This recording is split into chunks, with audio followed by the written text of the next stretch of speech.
Good evening, everyone. The time is now 7 p.m., and that means it's time to get started with another of our Wednesday webinars from here at the Military Aviation Museum. My name is Keegan Chetwynd. I am the museum's director, and it is my great pleasure to have you all here with us this evening for another one of these great free webinar programs. With us tonight, though, is David Hunt.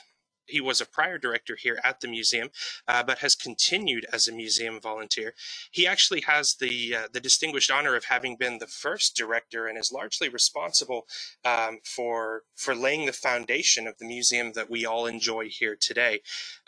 David moved to the United States from the Midlands of the UK, the industrial area where the Industrial Revolution kind of originated, but also a key target for German bombing during the war. So his family kind of experienced war life to some extent on the front lines of the strategic air campaign against the United Kingdom. He'll tell us a lot more about it, but David's project in and of itself started rooted in his interest in the war. He was born in the post-war years in the UK, but those of you familiar with the story of the post-war world know that things like rationing continued on for a long period in British history after the war, meaning that even in 1948, 49, and 50, the world that people were living in was still very much a world shaped by the war and the destruction that had been wrought across the United Kingdom during that period. So that, coupled with an inherent curiosity, is what had led David to explore his family history and what they had done during the war, as well as the role they would play in winning it. So, David, are you there with us? Yes, Keegan. Thank you very much. Appreciate it. Well, take it away. Okay. Well, thank you very much for allowing me to pick up on this subject. We named it originally World War II UK Families at War. The families I wish to focus on are the Hunts, the Smiths, and the Summerfields, which just happened to be my family. 3 generations ranging from 1899 to 2005, when my mother when she passed. Before we talk about the families involved, I would like to give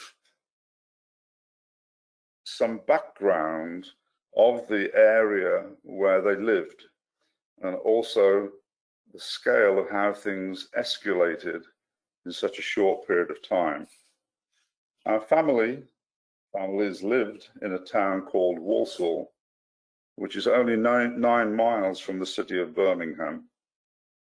Birmingham is situated in the center of the industrial Midlands, approximately 101 miles from London. With a population of 1.7 million, Birmingham was the second largest city in the United Kingdom and is approximately 10 miles from the city of Coventry. Coventry being the center of the UK's car and engineering industry. Birmingham and Coventry were considered 2 of the major targets for the German Luftwaffe attack. The raids began on an evening in November 1940 and were the most severe attacks to hit the Midlands during that war. The attacks were carried out by over 500 German bombers from the Luftwaffe's 3rd Air Group. At that time, Coventry's air defense were very, very weak and consisted approximately of 24 3.7-inch anti-aircraft guns, and believe it or not, only 12 40mm Bofors. The raid lasted 10 hours, with only 1 German bomber being shot down. Records show that over 600 civilians were killed and approximately 900 were badly injured. Considering the scale of the attacks, the reason so few were killed and injured was due to the high proportion of the population being reallocated at night to sleep in nearby towns around Coventry.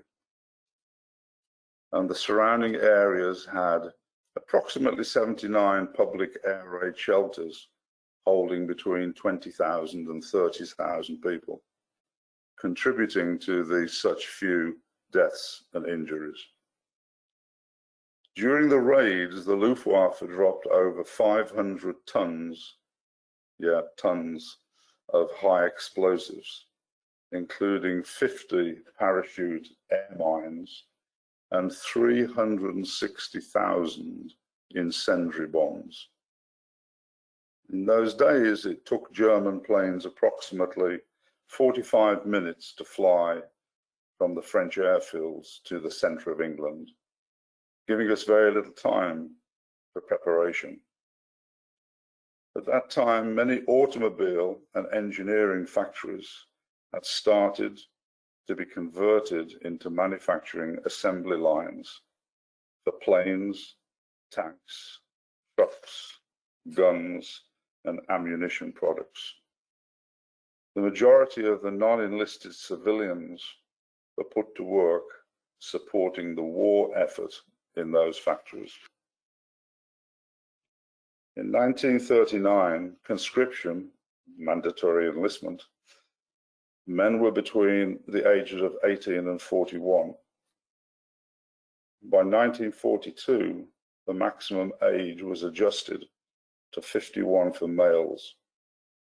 Females were now conscripted in 1942 between the age of 20 and 30 for administration purposes, non-combative. A couple of photos I've put up for you.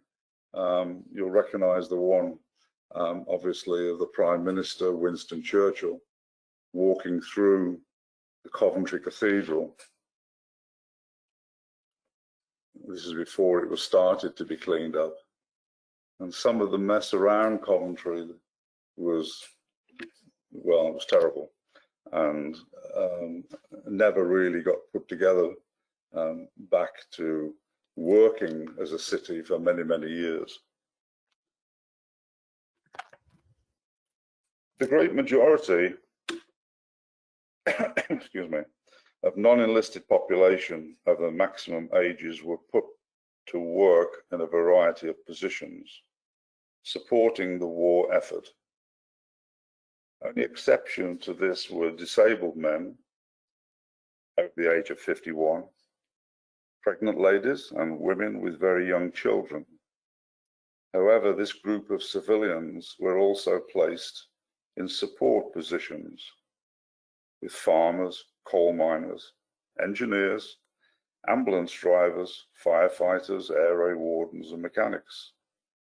Elderly civilians were also used for safety training in food kitchens. I was born in 1948. The war, as I knew it, was over, but the devastation, dereliction, and family displacement was still evident. One of my early memories was stories told by my grandparents of flying bombs. Luckily, only one V1 flying bomb hit our town. These you may know, but were known at the time as buzz bombs and doodle bugs. More than 5,500 pulse jet V1s were flown into UK cities, many missing the intended targets. I remember my grandmother saying they were only dangerous when you could not hear the noise of the jet engines. In other words, when they were coming over, there was obviously a jet noise, and then perhaps you might hear a pop, pop, pop, pop, pop as it stopped. And then after that, well, you ran for cover.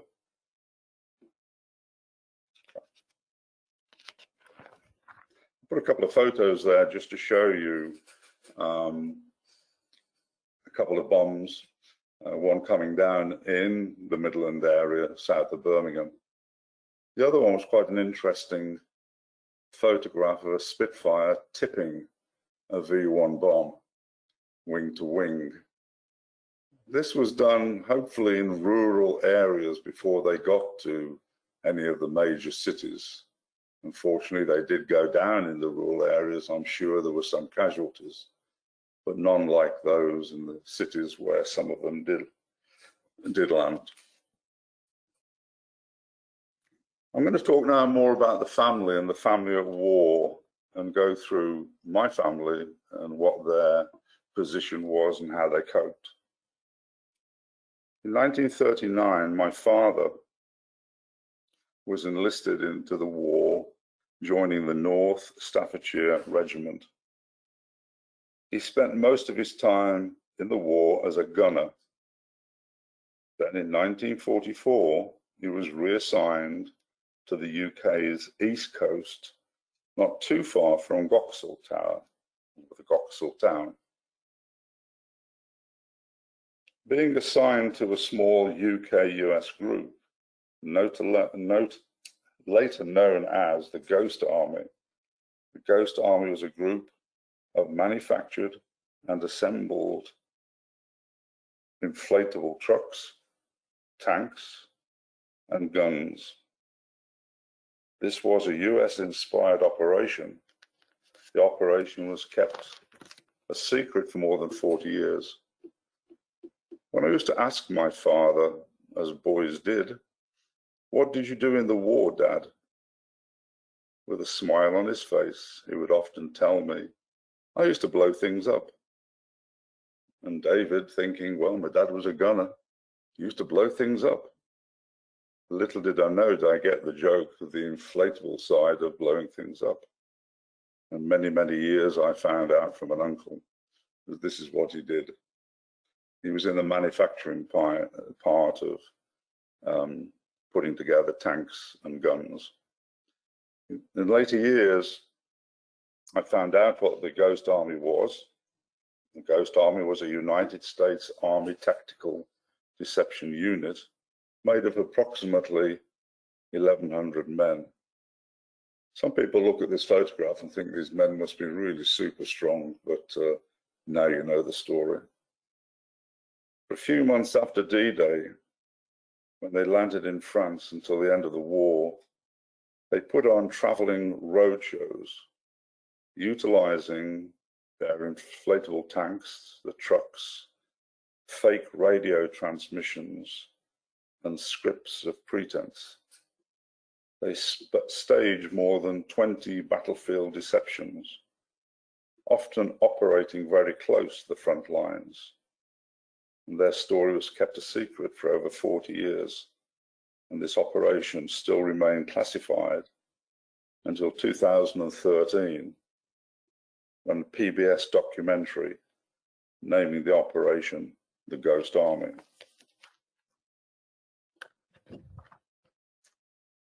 My mother, at the age of 17 years of age, was sent to a large engineering company close to our home. My mother was enlisted there to work in the production line, assembling Beaufort anti-aircraft guns. Prior to the war assignment, her family and our family trade was leather industry, working in leather products. By 1941, 1942, she was transferred from the Beaufort factory, transferred to Coventry, to the motor works that made MG cars in Castle Bromwich, and trained to work on the Spitfire fighter plane assembly line for the Mark 9E. This is the same plane that the Military Aviation Museum currently owns. And she stayed at the motor works until the end of the war. Two photos show the Spitfire line at different degrees of assembly.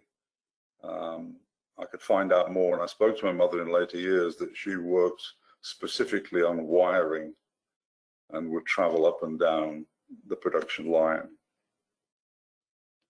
The other photo is an interesting one. I'd like to say it was my mother, but unfortunately it isn't. We haven't got one of her in the factory. But this is a photo of a lady who lived in Virginia, who I came across in my early years at the museum. and she's giving a tour to Queen Mary. And this lady came to the museum with a wonderful selection of pictures which were taken of her in those days, and she stayed local until she passed about 7 years ago. A wonderful lady with great stories. And then we move on to the older generations of men and women. The generation of older men, uncles and great uncles, were listed to serve as air raid wardens, often known in the UK as Dad's Army, and the Auxiliary Fire Service, the AFC. They were patrolling waterways, roads, airways. Over 1.7 million men served in this capacity. Often they were expected to continue to work their regular part-time and full-time day jobs, as they were not paid for their war assignment. Older men with previous war experience, yes, World War I, could be assigned to support troops by loading ammunitions, manning searchlights, prison of war guards, monitoring groups for invasion. The picture I'm showing is actually one of my great uncles on the back row, second from the right. And this is my Uncle Jack Smith. I remember him well, not as the stories, he never spoke about the war, he never spoke. Many people in that time didn't. But he was retained in his profession, which was Boilermaker. And he was a World War I veteran as well. And he stayed in that position up until the point I was born in '48. And I'm pleased to say he was my babysitter for 4 years until I went to school. We had 2 prisoner of war camps in our area, and they were very little known about them until after the war. These housed mostly Germans, captured Germans, and also German Jews that had fled to the UK. And in my later life, I made a relationship with one of these German Jews, who was a very intelligent scientist. And the concentration camp was actually in Birmingham University, and not what you'd really call a concentration camp. But they would learn from what he knew and how helpful he may be. And then he was put to work towards the end of the war in his specialist area, which was lenses, magnifying lenses and producing lenses.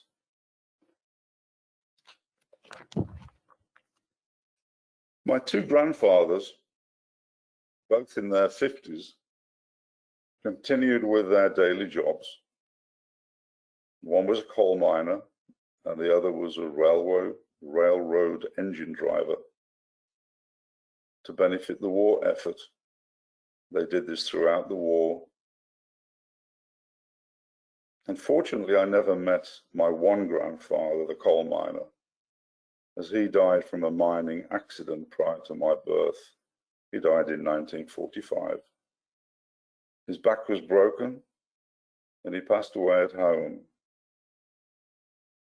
My other grandfather, train driver, spent most of the war years transporting wood and coal to local power stations. One of my fondest memories of my grandfather was at the age of 4, standing on a bridge with my dad as his father's train passed underneath us, covering us both in smoke.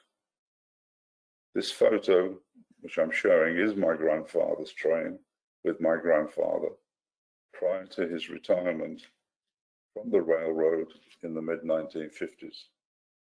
He died in 56, I think it was. The generation of older women, aunts and great aunts, were given the title in 1941 of the Women's Home Defence. This group was non-combative and held such positions as drivers for supply wagons, ambulance drivers, clerical workers, and troop supply.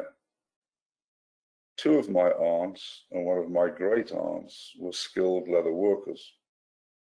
In the war effort, they produced saddles, belts, gas mask cases, and parachutes. Everybody turned their skill to whatever was needed for the war effort. These skills were essential to the war effort. One of my aunts cut and stitched leather gas masks. The photo shows three pictures of ambulance drivers. I did have an aunt that for a short period of time was an ambulance driver, and nurses who were on call. And obviously the colour picture on the right-hand side you should recognise as being the present Queen of England, then Princess Elizabeth. Her sister, Princess Margaret, was a mechanic and actually worked with her sister on ambulances, fire trucks and whatever.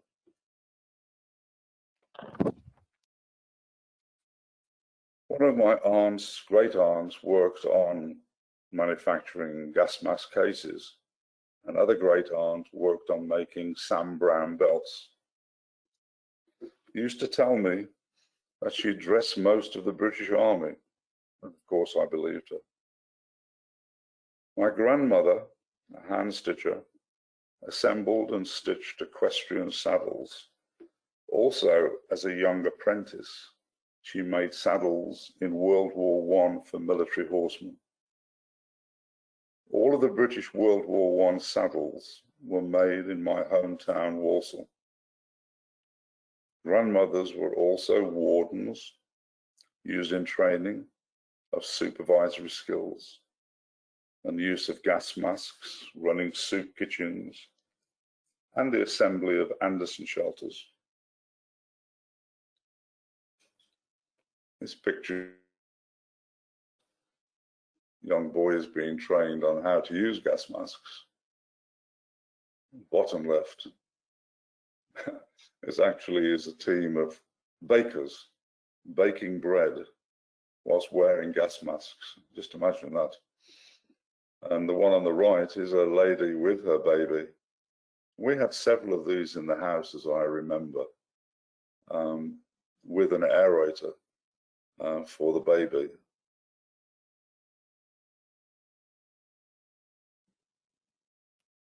Over 1.5 million air raid shelters were given to families during the start of World War II.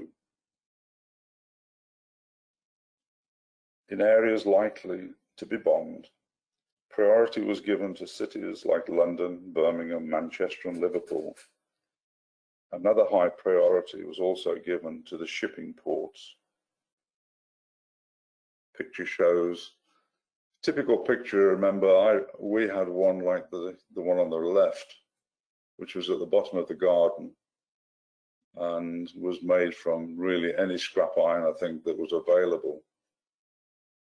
But Anderson shelters were made available and were assembled by the grandmothers. The picture on the right shows the grandmother and I guess the daughter with the two young children assembling and packing and shielding their Anderson shelter.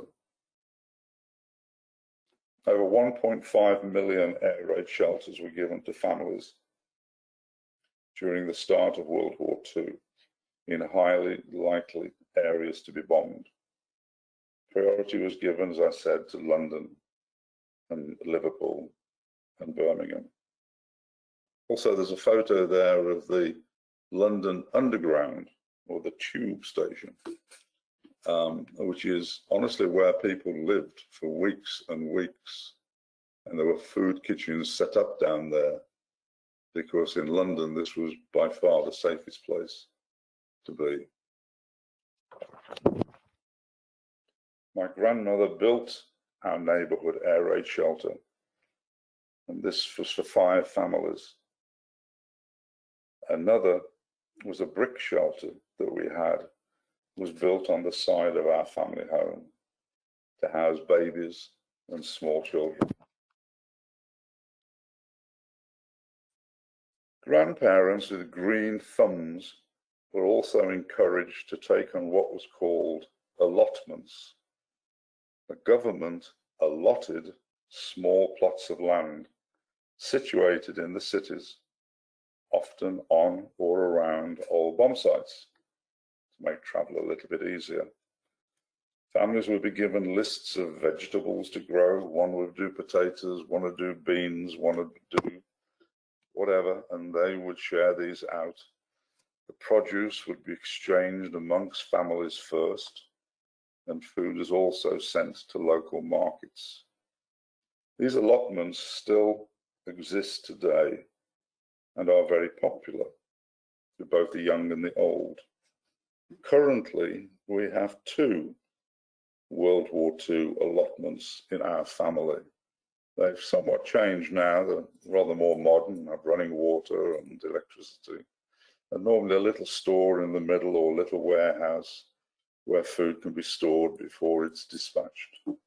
But still very active and a big part of family life. Children are often sent away to live with strangers on rural farms or work in village shops. Obviously, sending children away to live with strangers resulted in an extra stress, heartache, and worry not knowing when you would see your child again. Their time would be spent collecting apples, potatoes, greens, and crating products up to be sent to market. Also, feeding and cleaning up after farm animals, which is what one of my relatives did. Postcards were often the only form of communication, and they were not always reliable. My mother's younger sister, 12 years old, was sent to live on a rural farm. My aunt became good at feeding chickens, collecting eggs, and cleaning up manure. My mother told me she didn't see her sister for over a year. When she finally returned home, she learned that her father had died. Her father was my grandfather who worked in the mines. When the war ended in 1945, there was approximately 5 million servicemen and servicewomen in the British Armed Forces. Demobilization and reassimilation of this vast force back into civilian life was one of the greatest challenges facing post-war British government. Returning home, servicemen and women faced all kinds of personal challenges on their return to civilian life. There was a shortage of the basic essentials of living, including food, clothing, housing. One indicator of the social problems this caused was the post-war divorce rate. Over 60,000 applications were processed in 1947 alone. When servicemen and servicewomen returned home, jobs and service in construction and industry were plentiful, as the reconstruction of roads, housing, schools, hospitals, etc. was needed. Some of the other supply industries, e.i. the leather and tanning and manufacturing industry, along with engineering, steel, coal, clothing manufacturing, resumed servicing as prior to the war, but with much greater need. Luckily, the loss to our family was minimal compared to many of our friends and neighbors. My father went into the service industry. My mother, grandmother, and aunt continued to work in their leather industry. 2 of my uncles went back into their specialized engineering trade in construction and boiler making. My part in producing this webinar in relation to the Goxhill Tower, the project made me realize how important the museum is in the history, education, and stories it provides.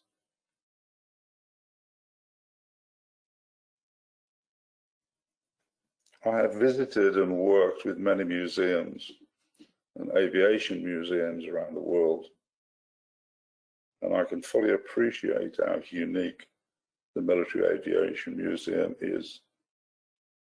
Having possibly the largest number of World War I and World War II flying planes in one museum, and there by the side of it the original period buildings like Goxhill, Cottbush, with hundreds of displays from Europe. This is very special. However, all of this on our rural Virginia Beach Pongo site with its grass airstrip makes it even more unique. Thank you very much for allowing me to provide this webinar, and Keegan, I'm willing to take any questions that may arise. Thank you. Well, David, thank you so much for your time this evening. I think we've all really enjoyed it. I think you do bring up a great point, which is the museum is a tremendous place to experience some of these things firsthand. We do have a V1 engine, for instance, that does run here. So that incredible sound that you described, this is one of the few places in the world where you could still come and hear it. David, one of the questions we've got is you described briefly the terror associated with the V1. Has your research into your family or into the war in a more general sense given you any indication of how the British public felt about the V2? I really can't. This was part of the war. It never really occupied anywhere around the Midlands. A lot of the devastation was created, obviously, by the V1. And when we got further into the war, that became less and less as we became more expert of looking into it and dealing with it. So I really can't. And I can't remember ever having discussions of the V2 actually until I came to the United States, when I actually spoke to a gentleman who had worked on the V2. So I'm afraid I'm a bit limited on that one, Keegan. Oh, no, not a problem at all.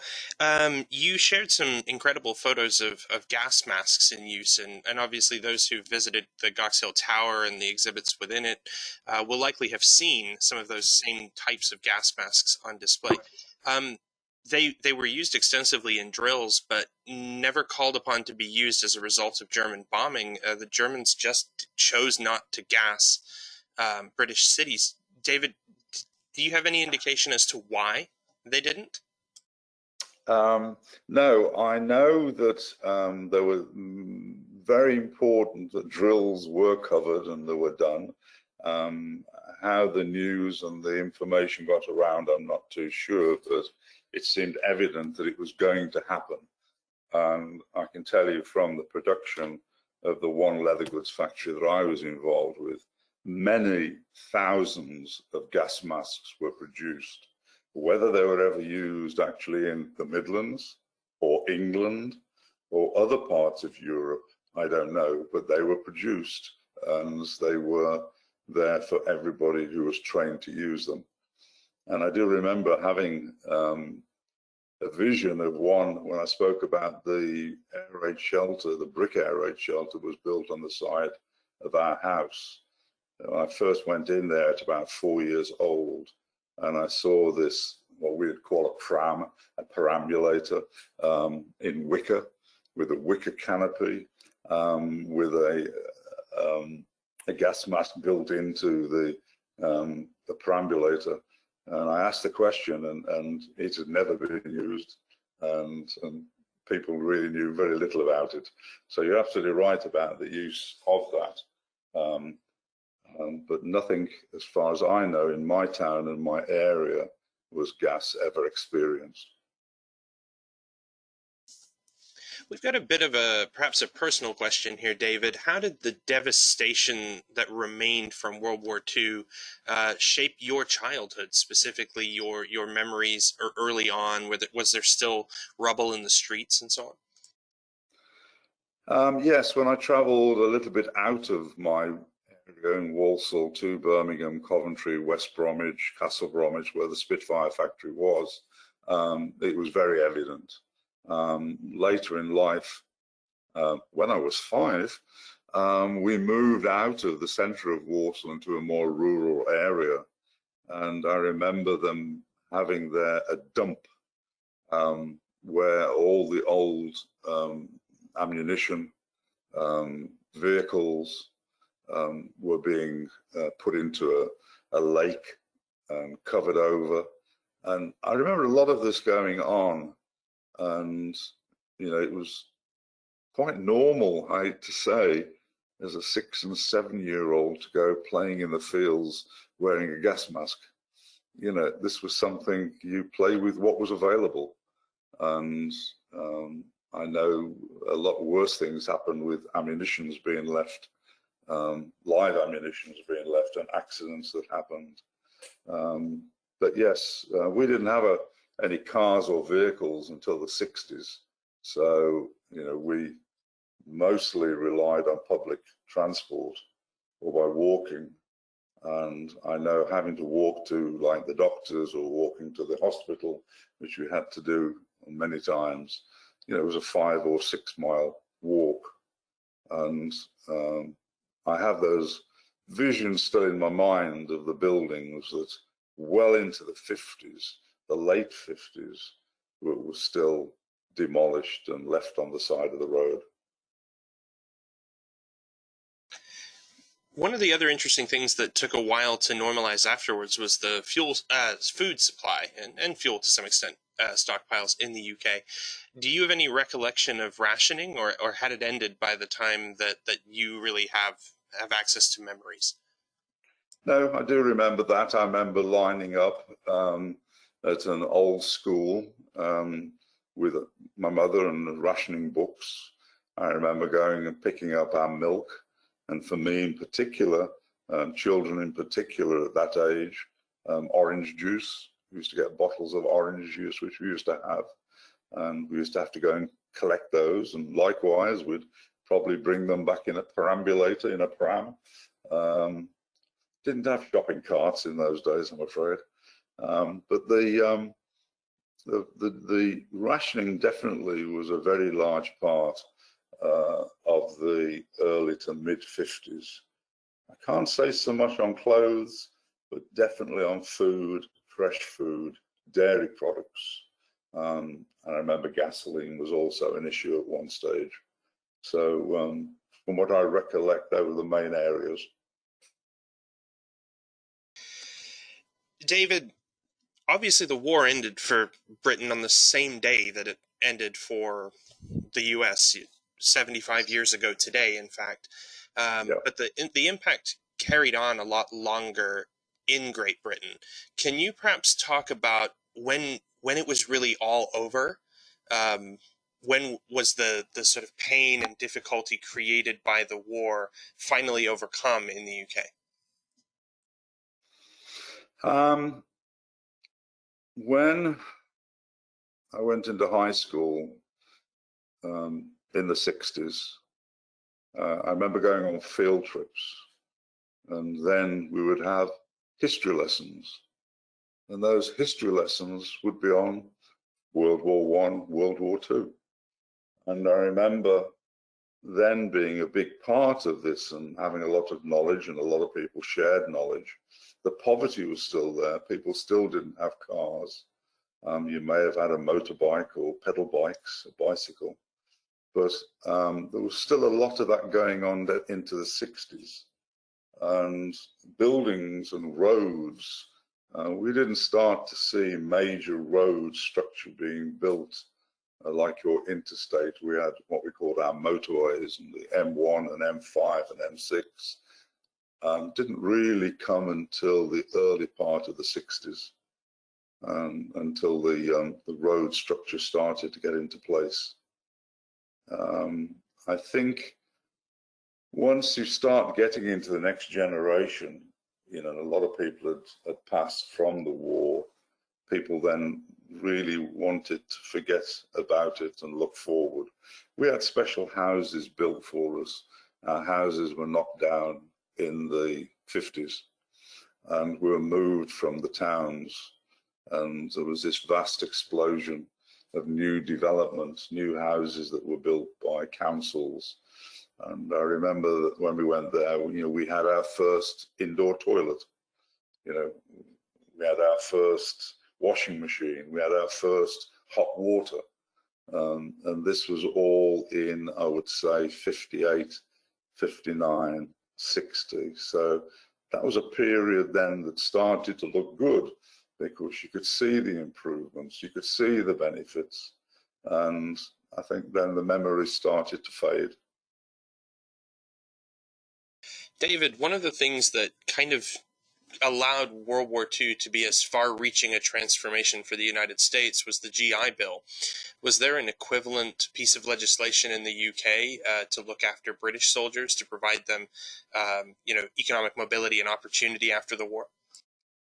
Keegan, I never learned of the GI Bill until I came to the States in the early 90s, and I had no memory of anything like this. I know there were special educational courses, which were sponsored or paid for by the government.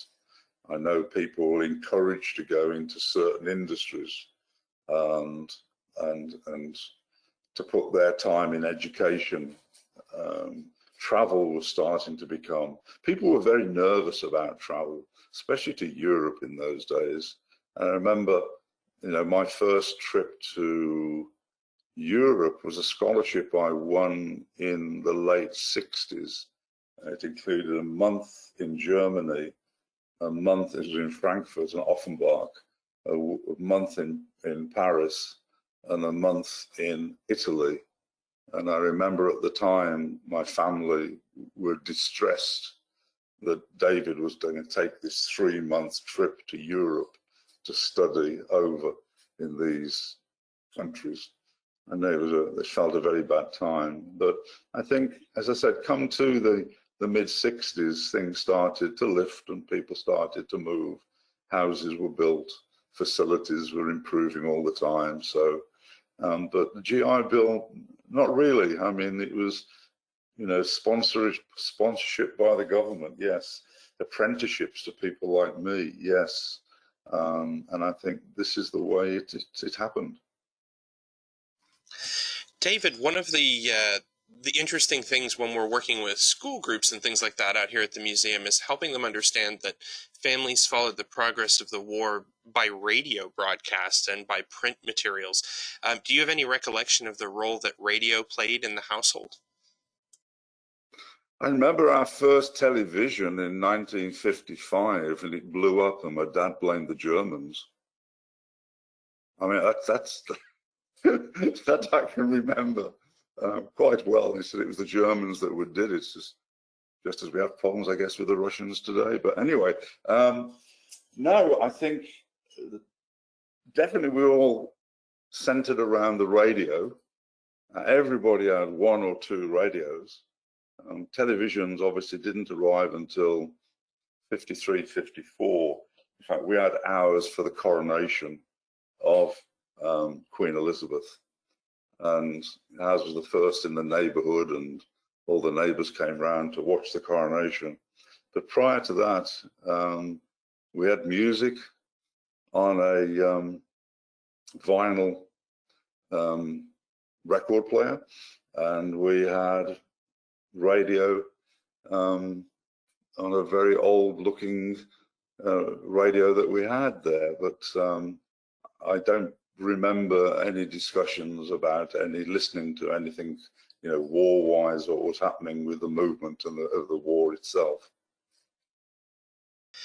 David, a lot of resources from across the globe were put into the very intentional reconstruction of what was then post-war West Germany.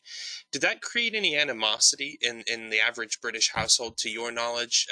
Obviously, Great Britain was reconstructing as well, but was still providing resources to the reconstruction of West Germany. I really can't add much to that, other than that I did a lot of traveling in West and East Germany in the 70s and 80s. In fact, I was in East Germany about 3 weeks before the wall came down, and it was evident then that what was going to happen. And there were still bullet holes in buildings. There were still, you know, craters in the middle of the side of the road. So it was pretty obvious on the east side of Berlin, nothing had been done. At the Russian side, on the western side, yes, there was a lot of improvement there, more so in the infrastructure of roads, buses, railway. As I say, when I went to Germany in the 60s, the family was not too happy about that. But I don't really remember at this stage reading or listening to any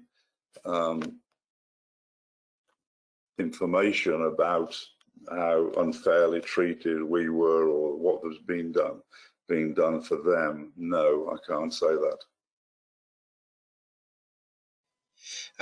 Couple questions here that relate to the Midlands and the geography. It's a relatively small area by American standards. Maybe you might be able to provide us a comparable here locally that helps us understand the scale of the region. But a follow-on question to that: do they still have challenges finding live ordnance there, or has it by and large been mostly removed at this point? I think all the live ordnance is what you're seeing at the moment on Discovery Channel and areas like that, where they're still finding live ordnance, especially in the docks or in the rivers or in the, like I know there's a large one in the Thames, for instance, that has been cordoned off for years and years. I know a multi-story car park was knocked down recently. In the last 2 years, in it was in the Midlands actually, and they were taking this multi-story car park down, and yes, they came across a couple of German bombs that hadn't gone off. So they're still there. I mean, in a country like the UK, where people don't dig in an area for 200 years, you never know what you're going to find. And this happens in my own town, you know, as well as my own street, and definitely ordnances. When I say I used to play in an area which we later found out ordnance had been buried there, and live ordnance was where we were playing. I went back over there about 2 years ago and purposely drove through this area to see, because I know it was never taken up. And the whole housing development had been built on top of this reservoir where all of this ordnance, and it was very nice, beautifully done. But I'm sure a lot of people either didn't know or turned a blind eye to what was really under and around the houses that were built. So absolutely, I would say all over the major towns that I mentioned in the webinar. Okay, David, and our last question for this evening relates to the process by which you came to have all this information about your family. Obviously, you were able to connect directly with your family's wartime generation, being only the generation that immediately followed the war. But are there tools out there like Ancestry.com or anything that have been useful to your research that you might be able to talk about for people just beginning this journey with their family? No, I think actually it's blossomed in the last 5 years. I mean, going back 15 years ago, when my parents, I was losing parents, I decided to start digging around a little bit. It was very limited on where you could get information. We didn't have Ancestral.com, and we went to Somerset House, you know, for the birth and death certificates, or we went to the voting listings that were held. It's only really in the last 10 years, I would say, with Ancestral, where a lot of these organizations have now come together. And I know that there are great listings for not just World War II, but for the Korean War and for World War I, where they've all joined together. And by putting in just one name, like Summerfield or Hunt, which was obviously my family name, a lot of people are out there looking for this information. As I mentioned to you earlier, Keegan, I don't want to go on and on this, but recently my son, who lives in England, in Warwickshire, in the Midlands, was contacted, because obviously his name is Hunt, was contacted by a lady who wanted to know if my son's father or grandmother, worked at the Spitfire factory. And somehow somebody had put this together, that these people, the records were there of the people that worked at the factory. And I've got some wonderful photographs on the Spitfire factory website of canteens, of people and desks, and how they sat there, just like we've got on the Goxhill Tower, with all the information we inherited from Goxhill, of all the wonderful photographs and names and people who lived in the village and the Americans that lived there. I mean, this information is out there, and we are doing a very good job, I believe, now bringing this all together. And now it's all linking. It's there for any one of us to explore. So I think there's a lot more to come. I think that's certainly the case, as the information age brings us all to a place of vast interconnectedness. There's information we can all access that we perhaps couldn't have before without specific research skills. So I think you're right to credit those online sources as providing us research opportunities that didn't previously exist to amateur genealogists. David, thank you so much for your time this evening. It's been a tremendous presentation, and thank you for providing us a window into the life of an everyday family in the United Kingdom during the war. Thank you, Keegan. I appreciate the invite. It's been very useful. Thank you. Yeah, always happy to have one of our volunteers provide content for the webinars. A big thank you has to go to Mike Potter as well for his managing of the restoration of the Goxhill Tower and continuing to assemble the terrific exhibits that are contained within. Unfortunately, Goxhill remains closed as a result of the coronavirus. The authentic historic building was not designed in such a way that allows for the safe practice of physical distancing for tour groups and so on. So we do hope to reopen Goxhill as quick as we can, but I will say that the time is being used down there to add several new exhibits that will be available to visitors when Goxhill reopens. Everyone, have a great rest of your evening, and hopefully we'll see you soon. Thank you so much.